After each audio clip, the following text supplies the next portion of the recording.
is going on, New York Giant fans? Welcome back to another video here on the Big Blue in the Bronx YouTube channel. Hope you guys are doing well. Hit the like button, comment, and subscribe. Turn on post notifications so you know when a live stream pops, video drops. Appreciate you coming back. Share this out and do all the good stuff. And check out some of our Senior Bowl content and the other content we've been uploading over the past few days. So, every year I try to hit one of these, and this is the New York Giants mock/ideal offseason. I do a couple of different things. I try to combine realism and also what the Giants need as well. Two things I don't do is I don't do contract restructures, and I don't really figure in signing bonuses when I'm talking about free agents. But the usual steps to these is I go through the initial cap space presented by overthecap.com. Then I go into the cuts. Then I go into some re-signings, some guys being kept in-house. Then I go into free agency, one-year deals, big free agent signings that the Giants may splash in, and then I present the leftover money, and then we go into the draft process. So without further ado, let's get right into the mock offseason. So we're going to start off with the cuts. Yes, the cap casualties. Graham Gano and Raheem Nunez-Roches are the cap casualties. Gano, over the last 2 years, he's dealt with injuries. The Giants signed him to an extension before the 2023 season. As I said, last 2 years, injuries have plagued him. He is an older guy, 35, 36, 37 years old as a kicker. The Giants could definitely improve in free agency and maybe even draft a kicker. So that's an easy $3.165 million right there. And also defensive lineman Raheem Nunez-Roches for about $3.6 million. The Giants have a very much heavy defensive line draft ahead of them. And they also got a few guys in free agency, fringe guys that will probably take less money. And you could go after those guys instead of putting Raheem Nunez-Roches on the roster for $3.6 million going up against the cap. So those are some easy cap casualties. The Giants don't have as many as in years past, but their expected cap, about $48 million with the bump due to the salary cap moving up to around $279 million this year for the NFL. And then you add the $6.765 in savings, should net you around $55.1 million.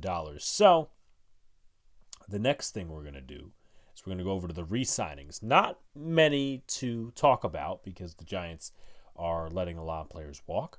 But two special teamers, you might as well re-sign Jamie Gillan. I don't think he was terrible last year like he was in his first year as a Giant.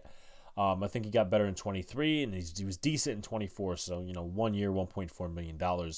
Almost alike to his salary in 2024. You signed the long snapper Casey Kreiter to approximately that amount, $1.3 million. And I didn't think Armand Watts played badly as a New York Giant. $1 million on a one-year contract. And, he comes back, competes in training camp. If he gets cut, he gets cut. They have a D-line room that's getting crowded, but the quality isn't there. You got guys like DJ Davidson, Corey Durden, Elijah Garcia. Jordan Riley's also there, Elijah Chapman. So you're going to need some bodies that are competent in that room, and maybe Armand Watts shows out. So next up, we're going to talk about the one-year deals that I project, or I should say mock in this situation for free agency, external contracts. There's going to be like one or two that have their own separate tabs because of how crucial they are.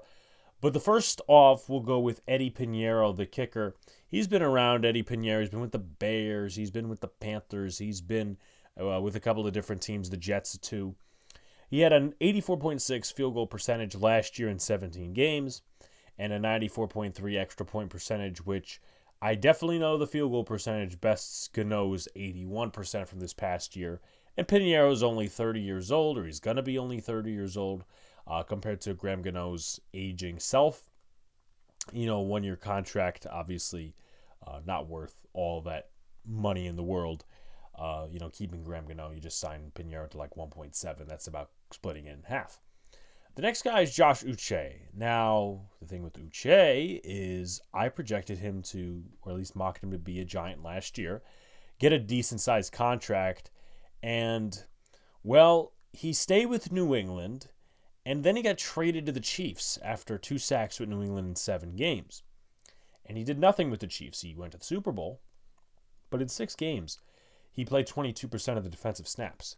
So this is a guy, in my opinion, I think he could still be productive. He's about 3 years off of his best season at 11 and a half sacks. But, I mean, a cheap option to keep behind Kayvon Thibodeau and Brian Burns, Josh Uche, not bad in my opinion, personally. Again, hopefully he stays healthy, which he consistently has done throughout the course of his career if you compare him to Azeez Ojulari. So the next guy we move on to for 1-year contracts is Jack Driscoll. Jack Driscoll was mainly a Philadelphia Eagle. Then they opted not to re-sign him. The Dolphins picked him up. They cut him after training camp, and he was back as an Eagle, and he's a Super Bowl champion, obviously, as of recently. Driscoll hasn't been bad as a swing tackle and a swing guard, and that's what the Giants are going to get in him, as a swing tackle, swing guard. Probably not a starter on the offensive line, but somebody to challenge Josh Azudu and some of the other guys they have in that room, Tyree Phillips, if he is still on the team under contract. I don't think he is. I could very well be wrong. But the Giants will need some backups in that room. Stinney is a free agent. Some of the other cats are a free agent. Yeah, so Tyree Phillips is a free agent. So the only backups you have in that room are Azudu, Jake Kubas, and Austin Schlodman as starters. As backups, and then you have the starters. So Jack Driscoll makes a good signing, $1 million. This one, a lot of people might fight me on because of the Buffalo connection. But the Giants, in my opinion, and it really was between him and Mike Williams. This is Mac Hollins, who was formerly an Eagle. He was a Buffalo Bill. He was a Raider. He was a Dolphin. He was a Falcon. He's been around the league, and I feel like the Giants do need, outside of Theo Johnson, somebody who, is a big body, big catch wide receiver. And I think that's what Mac Hollins brings at a veteran level. He's about 31, 32 years old. 378 yards and 5 tutties last year with the Buffalo Bills in that Josh Allen, Joe Brady offense. Got a catch percentage of 62 last year, which is second career highest. With that said, for Mr. Mac Hollins, comes in, he probably will be like the second, third, maybe fourth receiver in that rotation, depending on who the Giants draft. Obviously, we have the draft a little later on, so you guys will get to see. But I feel like this could be legitimately realistic, depending on a couple of different things. And then we wrap it up with another veteran signing, much needed, Sebastian Joseph Day. I know he's earning a little less is the key word, than Raheem Yunus-Roches. He comes in as a Super Bowl champ. He was graded by PFF as one of the top run defenders in the league. He had 2.5 sacks, which is his second career high, 44 tackles, 3 TFLs, and 6 quarterback hits. He started 12 games, played in all 17. A guy who'll get $3 million, someone to play next to Dex, and someone who's a veteran force. And even when Dex is not there, he's not on the field, you'll be saved a little bit, and you won't have to worry as much as long as you draft a defensive lineman with Sebastian Joseph Day. So that's the 1-year contracts. Moving into some other guys that we could talk about here, I'm going to go after safety, and I'm going to point out Eric Murray. Eric Murray is a vet. He played with the Texans the last few years. He was also a Kansas City Chief. He was there with Eric Berry.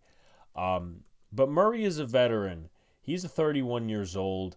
He's a guy that's going to come in, be a role player, probably a 1-2 year stand down, because I think Pinnock is going to possibly price himself out of Giants money. And I think this is just the most realistic for the Giants in this mock/ideal offseason. And the safety market isn't great. You look at it. In terms of the safety that the Giants need, which I believe is free safety to my knowledge. Again, could be wrong. But Murray, he fits the mold. He fits the mold. Gave up 3 touchdowns last year. He had an INT, 17 games, 14 starts, 64.3 completion percentage. Andre Sisco is also another name that people have thrown out because he plays center field. But with Murray, cheap, about $4 million a year for 2 years. So that's 2 years, $8 million. and he provides that veteran leadership on the back end of the defense, which the Giants severely need. Now, switch back to the O-line. We have Dalton Risner. Risner struggled a little bit last year towards the end, as the Vikings O-line did, especially against, I believe it was the Rams in the playoffs. 21 pressures given up in 2024 in 8 starts, 10 games total. So $4 million the first year, $6 million the second year. I feel like because he's been flying so much under the radar, he might get a big payday from somebody, or they'll drive the price up. So about 2 years, $10 million, comes in, starts at right guard or starts at left guard. Maybe you move Runyon over or you do something like that. But Risner, I always liked him out of Kansas State. Obviously, things didn't work out in Denver. Went over to Minnesota, and he played decently. But I think this is the contract that the Giants would look to give a guy of his caliber. I was debating between him and Brady Christensen. Christensen really didn't show much till last year, which is why I kind of went with Dalton Risner. Now, the Giants make a splash at quarterback. They signed Justin Fields. Justin Fields started the first few games for the Pittsburgh Steelers last year before Russell Wilson took over. A lot of people said, he's doing okay. Oh, he's doing, things over expectations. To me, you come in, you sign Justin Fields. It's a low-risk, high-reward situation, but with the vision that you are drafting a quarterback at some point in the draft, preferably in the first round. But Justin Fields, if Brian Daboll fixes him and has his QB powers, great. If he doesn't, that's great too, because he gets to walk out after earning 1 year, $10 million. As long as the Giants have a backup plan behind him, again, that would be a drafted quarterback. But 2024, with the Pittsburgh Steelers, he had 6 starts, 5 touchdowns, 1 INT, 6.9 yards per throw, 1,106 yards, 65.8% completion, which is pretty good for his caliber. 289 rushing yards, 5 touchdowns, and 4.7 yards per carry. So I think the Giants will definitely finagle with the ability to rush from Justin Fields, knowing that they use Daniel Jones a lot like that. So before we head into the draft, the Giants do make a splash signing, and this is the biggest signing they'll make in free agency, and he's a guy that I've brought up on Twitter before anyone else has. That's Byron Murphy Jr. from the Minnesota Vikings. He came over a few years ago to the Vikings from the Cardinals. Cardinals didn't want to re-sign him.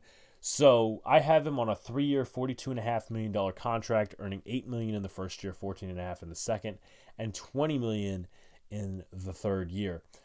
He's had 9 interceptions the last 2 years for the Minnesota Vikings. Obviously, they're Brian Flores there the last 2 years. He's done a tremendous job overturning that defense, especially this past year.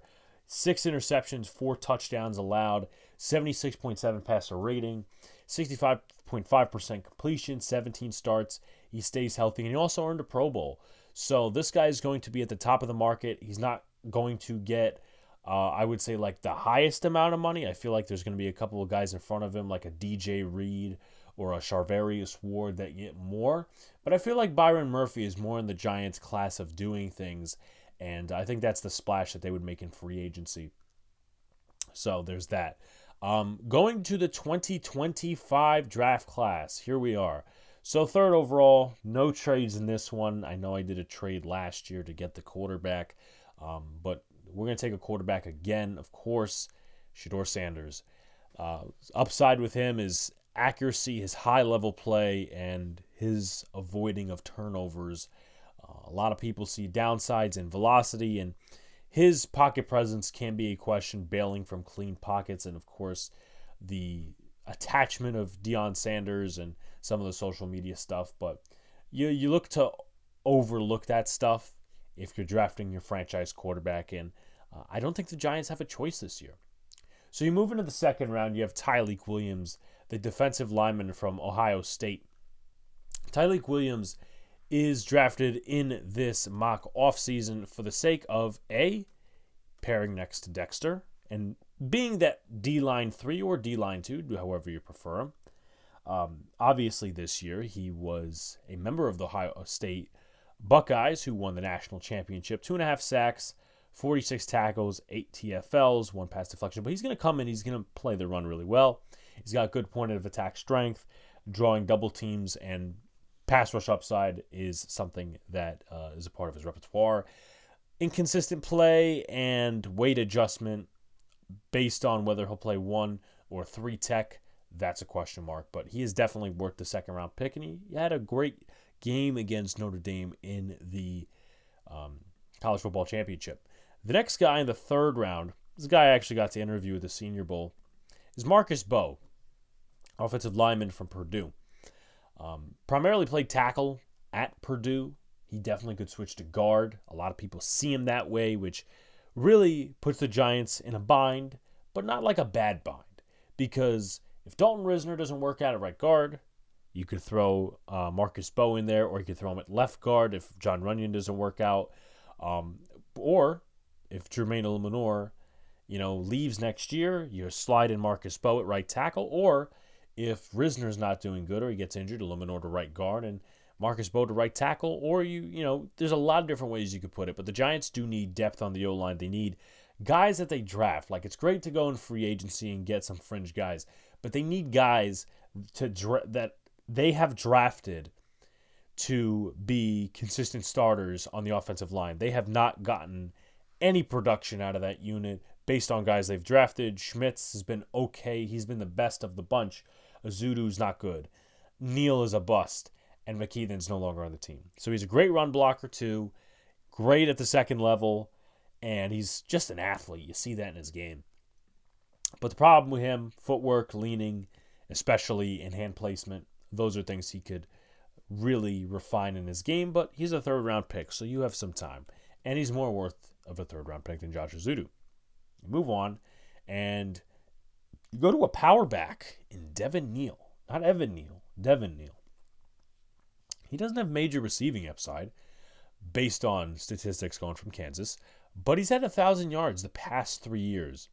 6.1, 6.3, and then last year, 5.8 yards per carry. 16 touchdowns, 105.5 yards per game. Now, he comes off, again, with a lot of mileage, so maybe that's a worry, but the reason I picked Devin Neal is not to be the number one, but you pair him with Tyrone Tracy.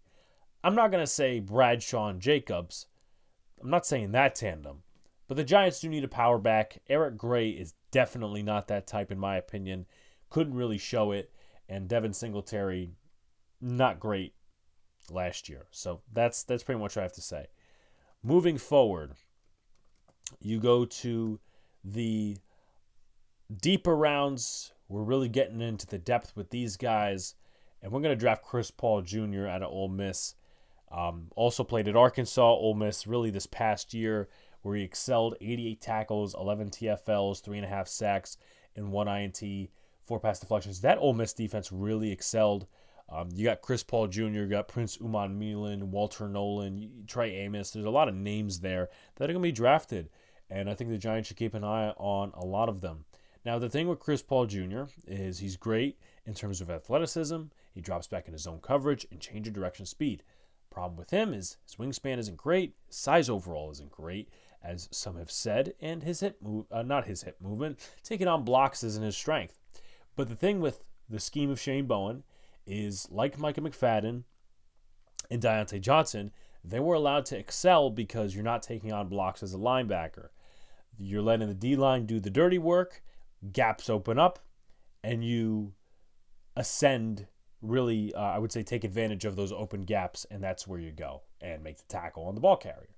So Chris Paul Jr., once he would develop into something, he developed into that and really challenged Darius Muasau for one of the backup roles, or maybe he takes over. He's good enough to take over for Bobby Okereke in the future. So the next guy I'm going to go to, and we're going to stick to the defensive side, that's Tommy Hill, who we also got to interview at the Senior Bowl. Really bad takes, Brian. But Tommy Hill, right? What's the deal with Mr. Tommy Hill? Why are we picking Tommy Hill? Well, he excels in zone coverage. He went to Arizona State originally, transferred over to Nebraska. 5 INTs. He had a great Senior Bowl week and also had an interception in the game. 5 INTs the last 2 years, 2 TFLs, total of 14 pass deflections in college. But again, zone coverage, he's great with that. He's an instinctual corner, versatility, and recovery speed.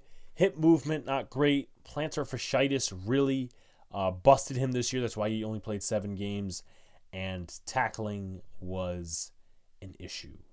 But if you look at the Giants' cornerback room, it's not as roomy as you think, even if we do sign Byron Murphy Jr., because you got Trey Hawkins, who did decent, but he had a season-ending injury. Flock could be a decent backup, but would you really want to keep him? Because it's like keeping your ex-girlfriend around if you failed on the 3rd-round pick.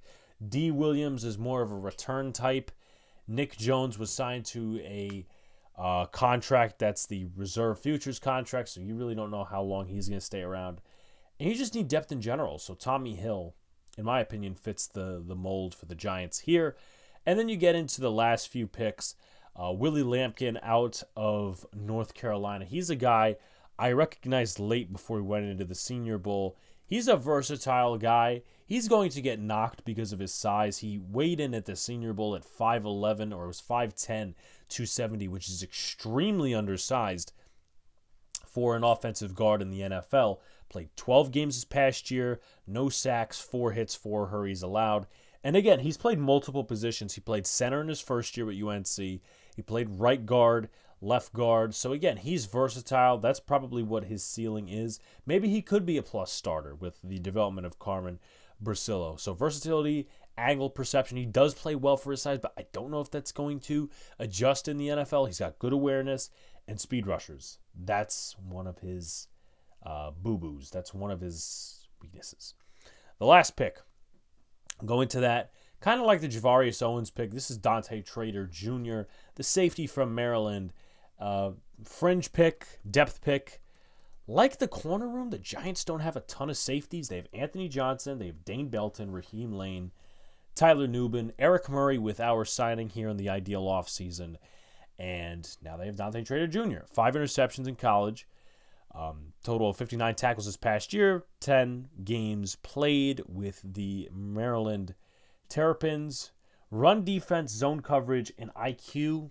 Those are his strengths. And then the problem with him is he's not great in man coverage, and he's got limited speed. So let me know what you guys think of the mock/ideal offseason. I know it was a long video, but obviously I wanted to really give my thoughts on some of these guys, and also just really evaluate everything for you guys. Give my reasoning too. So like, comment, subscribe, turn on post notifications so you know when a live stream pops for your drops. Appreciate you coming back. Peace out, guys. See you later. Stay cool.